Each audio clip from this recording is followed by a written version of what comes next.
আজি নলবাৰী জিলা আয়ুক্ত কাৰ্যালয় প্ৰেক্ষাগৃহত নলবাৰী জিলাৰ অন্তৰ্গত টিহু সমষ্টি আৰু বৰক্ষেত্ৰী সমষ্টিৰ 2023-24 বিত্তীয় বৰ্ষৰ বাবে অসম সংখ্যালঘু উন্নয়ন বৰ্ডৰ SOPD আঁচনিৰ অধীনত সংখ্যালঘু জনগোষ্ঠীসমূহক স্বনিয়োজন আৰু উদ্যোগীকৰণৰ বাবে অত্যাৱশ্যকীয় সঁজুলি আৰু মেচিন বিতৰণ কৰা হয়। মুঠ 65 গৰাকী হিতাধিকাৰী 9 গৰাকীক ই-ৰিক্সা, 49 গৰাকীক চিলাই মেচিন, 2 গৰাকীক ফেশ্বন ডিজাইন মেচিন আৰু 5 গৰাকীক স্বয়ংক্ৰিয় কাগজৰ প্লেট বনোৱা মেচিন প্ৰদান কৰা হয়।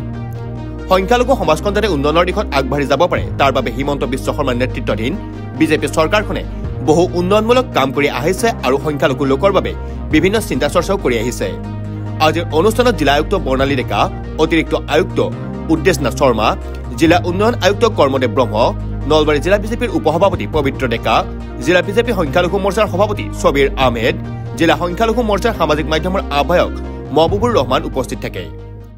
আমাৰ SOPD মাইনৰিটি ডেভেলপমেণ্ট আসাম তাৰ জৰিয়তে আজি নলবাৰী জিলাত আমাৰ দুটা সমষ্টি টিহু আৰু বৰক্ষেত্ৰী আমাৰ চিলাই মেচিন আৰু ই-ৰিক্সা আমাৰ নলবাৰী জিলাৰ মাননীয় আয়ুক্ত শ্ৰী বৰ্ণালী ডেকাৰ শুভাৰম্ভ কৰিছে আৰু এই শুভাৰম্ভ কৰাৰ পিছত এতিয়া হিতাধিকাৰীসকলক পৰ্যায়ক্ৰমে আমাৰ টিহু সমষ্টিৰ 22টা, চিলাই মেচিন বৰক্ষেত্ৰী সমষ্টিৰ 29টা, ফেশ্বন ডিজাইনাৰ মেচিন 5টা আৰু পেপাৰ কাটিং মেচিন এইবিলাক হিতাধিকাৰীক দিয়াৰ ব্যৱস্থাখিনি কৰিছে যাতে তেখেতসকলে ইয়াৰ জৰিয়তে এটা ভাল ফল দেখুৱাই যাতে তেখেতসকলে ইয়াৰ জৰিয়তে এটা ইনকাম চ'ৰ্চ কৰি যাতে পৰিয়ালটো চলাই নিব পাৰে